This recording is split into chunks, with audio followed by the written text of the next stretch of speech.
Assalamualaikum warahmatullahi wabarakatuh. Waalaikumsalam warahmatullahi wabarakatuh. Oke, pada pelajaran kali ini kita akan belajar tentang rukun sholat bagi orang yang sakit. Tadi malam udah dibaca apa belum? Sudah. Nah, jadi yang namanya rukun itu apa? Rukun itu keringanan sholat yang diberikan Allah kepada hambanya.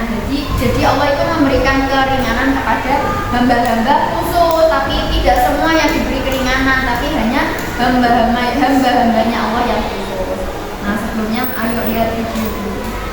Nih, lihat semua. Lihat semua.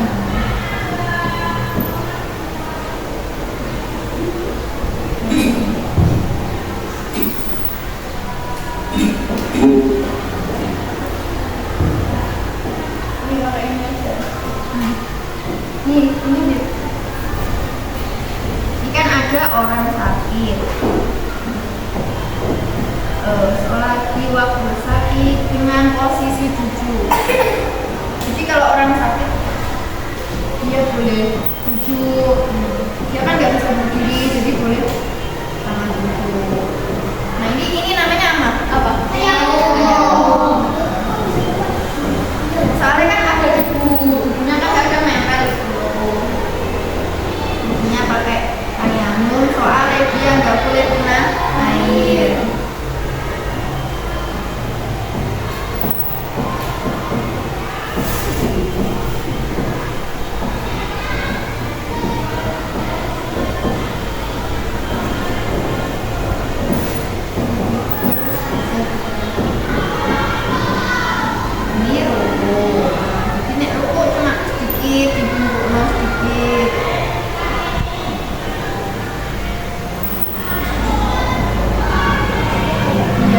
Lebih mungkuk meneh. Kan cuma sebentar, nggak sakit.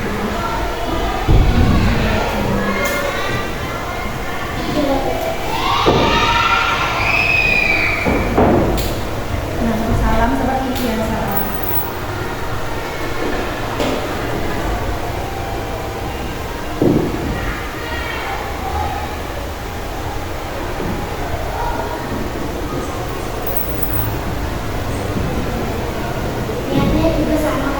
Niatnya sama, yang membedakan hanya posisinya saja.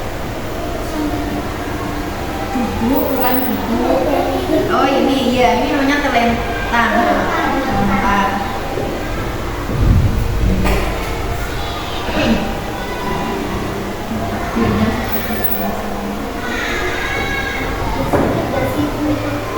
Ya, bantalnya nanti dipatahin, ditumpuk meneh bantalnya. Iya. Kayak antara rukuk sama sujud itu ada perbedaannya.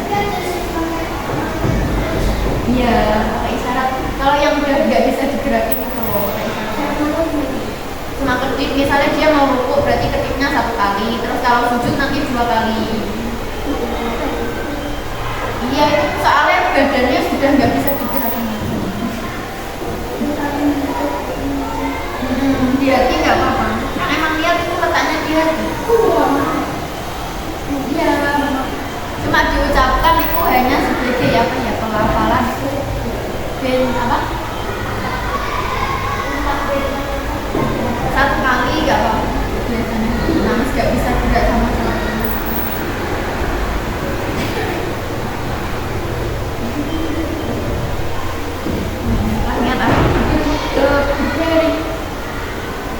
Ingat pas pindah gerakan itu kayak bungkus positif, terus obeng.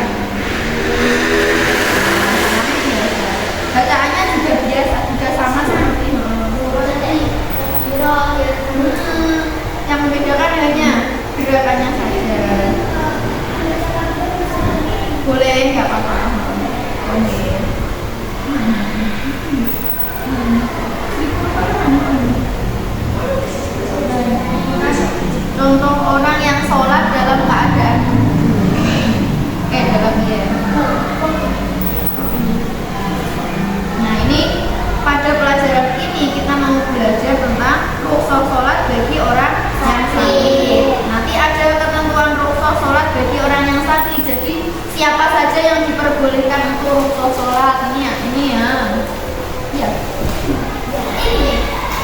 saja. Pada pelajaran ini kita akan belajar tentang rukhsah sholat bagi orang yang sakit. Nanti kita akan belajar tentang ketentuan rukhsah sholat bagi orang yang sakit. Jadi nanti yang diberi keringanan siapa saja nanti disebutkan. Oh gak kok semua dapat keringanan, enggak, tapi hanya orang-orang tertentu. Orang yang sakit-sakit pun enggak semua sakit. Masa demam boleh? Enggak. Terus misalnya pilek masa boleh? Enggak. Kan dia masih bisa berdiri ya. Selama masih bisa berdiri itu dia tetap harus sholat dalam keadaan berdiri. Terus setelah itu nanti belajar tata cara sholat dengan cara duduk, duduk, terlentang juga nanti berbaring juga ada. Terus setelah itu kita akan belajar tentang hikmah sholat bagi orang yang sakit. Kan di dalam Islam itu ada itu ya, setiap ditetapkan syariat itu mesti ada alasan tersendiri. Kenapa kok mau sholat padahal dia sakit, tapi kenapa masih diperintahkan untuk sholat padahal kan dia sakit? Terus sholat itu wajib. Iya, karena sholat itu wajib. Ini ada nanti. Mengapa kita tetap harus sholat? Dibaca bersama. Sholat adalah ibadah madhab, yaitu ibadah yang tata cara syariat dan rukunnya telah ditetapkan oleh Allah dan wajib. Karena itu sholat wajib dilaksanakan dalam kondisi apapun, baik saat senang maupun sedih, sehat maupun sakit. Namun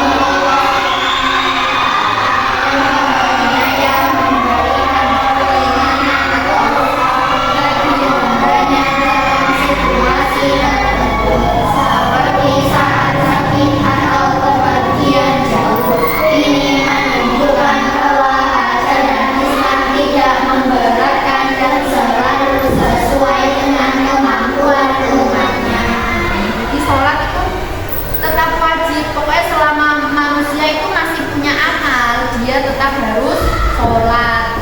Jadi yang oleh orang sholat itu hanya orang gila. Kalau dia udah gila itu wes gak apa-apa gak sholat, karena kan hilang akal. Hilang akal tuh berakal itu termasuk syarat apa sholat? Termasuk syarat. Nah, dia berakal sehat. Islam itu kan syarat untuk melakukan sholat.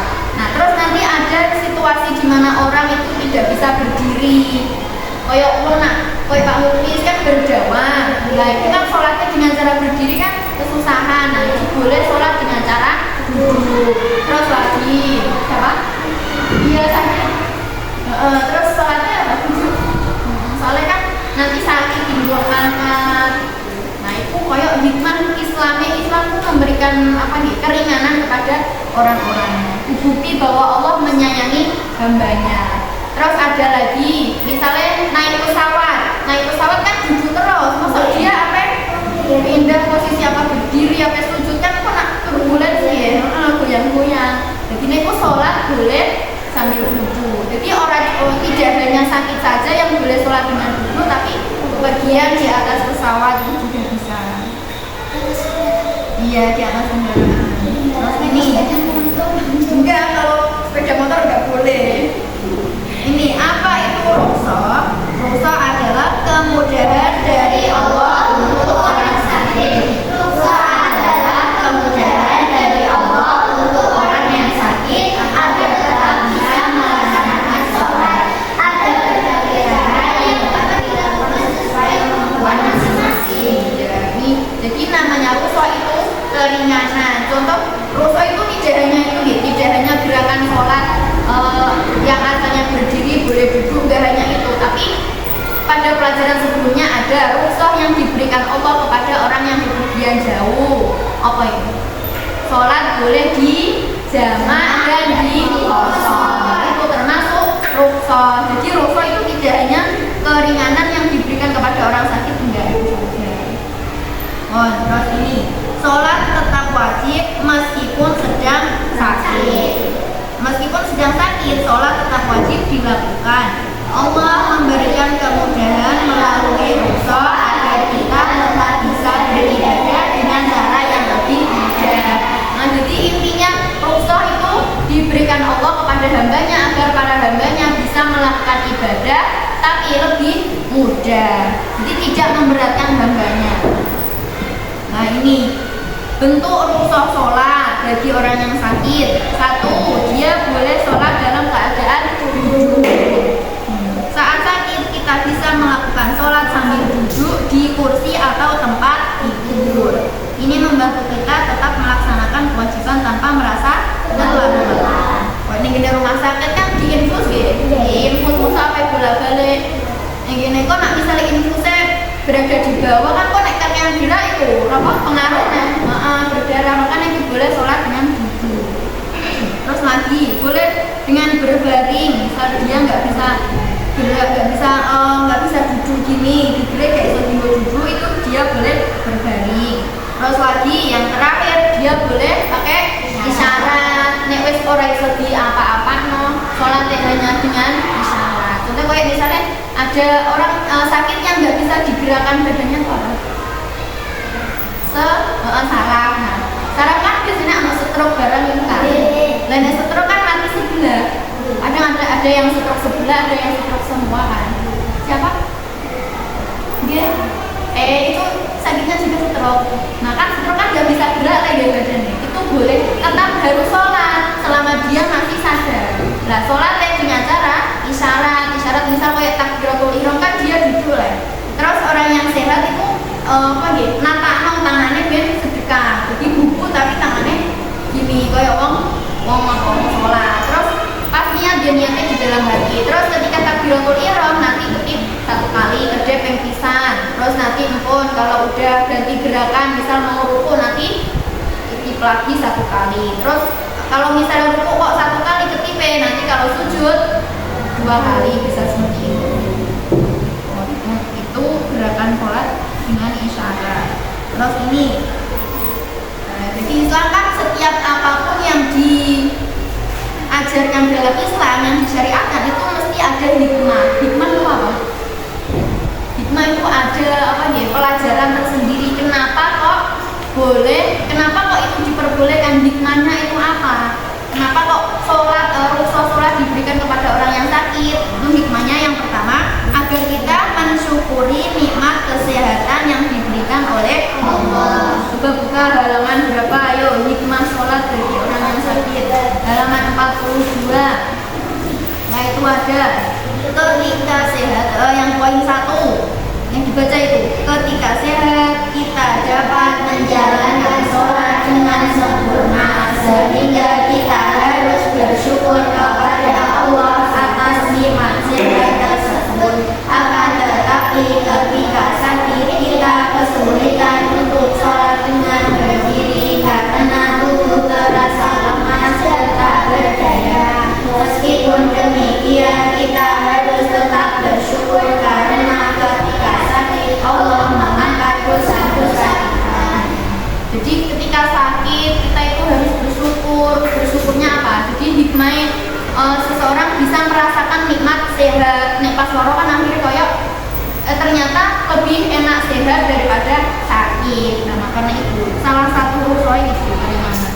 Terus yang kedua, agar menyadari kemurahan yang diberikan Allah, agar kita itu tahu kalau Allah itu maha rahmat dan maha rahim kepada hambanya. Terus yang ketiga, mendekatkan diri kepada Allah dalam keadaan sakit. Jadi meskipun sakit tapi kita tetap beribadah kepada Allah. Biar hatinya tetap tenang, kan? Tetap tetap sholat. Ono komunikasi antara hamba dengan Allah. Terus yang keberapa? Yang keempat, meningkatkan keimanan dan ketakwaan kepada Allah. Biar imannya tambah kuat. Terus yang kelima, dicintai oleh Allah. Lah mergo kan tadi deh, orang kalau sakit itu dosa-dosanya diangkat. Jadi nek sampean sakit itu ojo amin sambar terus, ojo amin aduh kok awakku kok ngene. Nah mergo wong nak sakit itu tandanya dia disayang sama Gusti Allah. Mergo dosa-dosa orang yang sakit itu diangkat. Orang yang sakit itu yang diangkat 4 hal. Satu dia diangkat wajahnya kan biasanya seger, jadi diangkat, jadi kita yang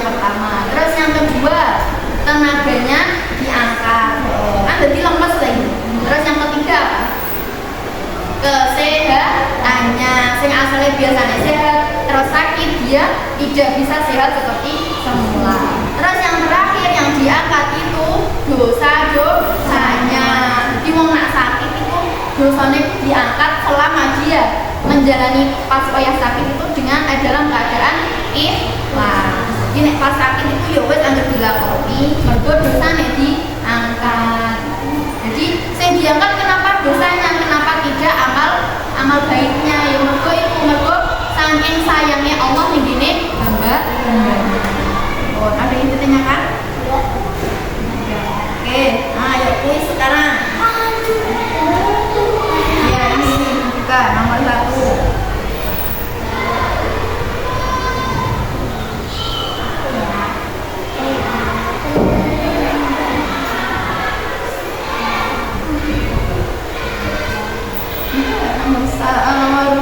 Nomor dulu ya.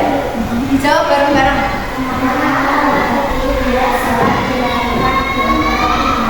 Talentang berarti kan bubu. Nah, bubu itu berarti madhep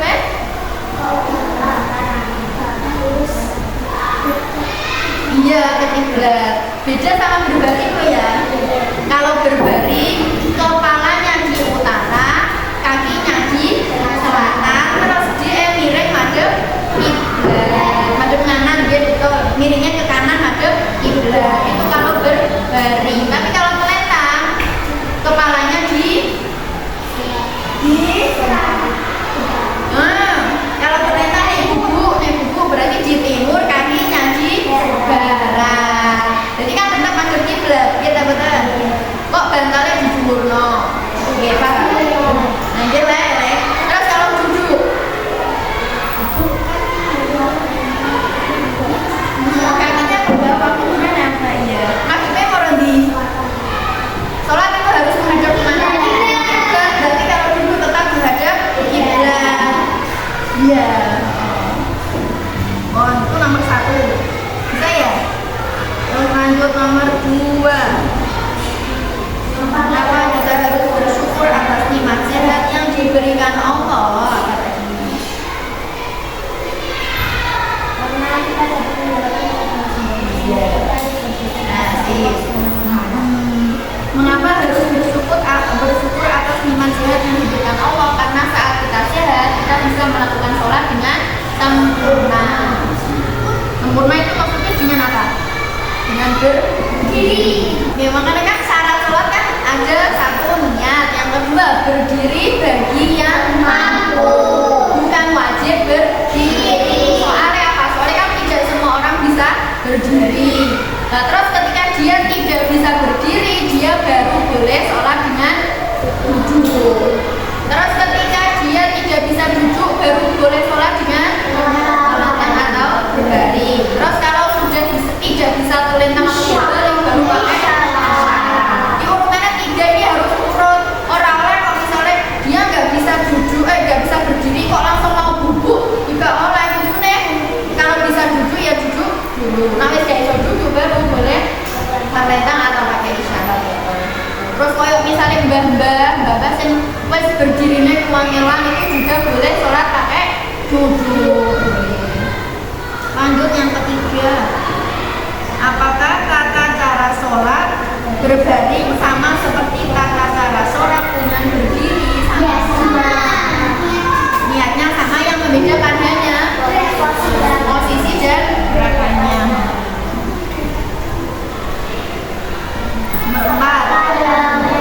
Seseorang diperbolehkan sholat dengan cara berbaring saat sakit.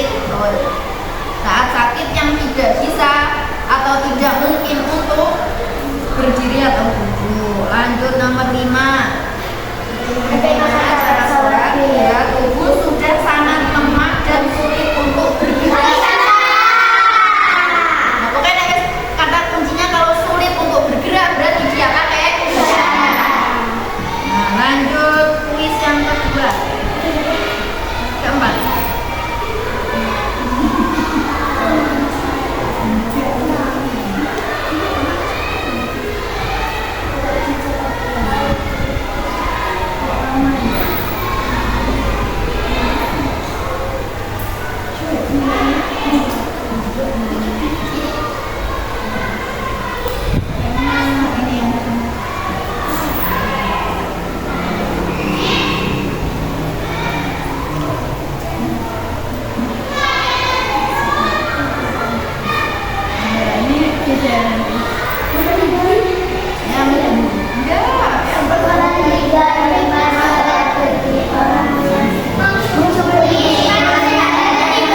Ada yang ditanyakan?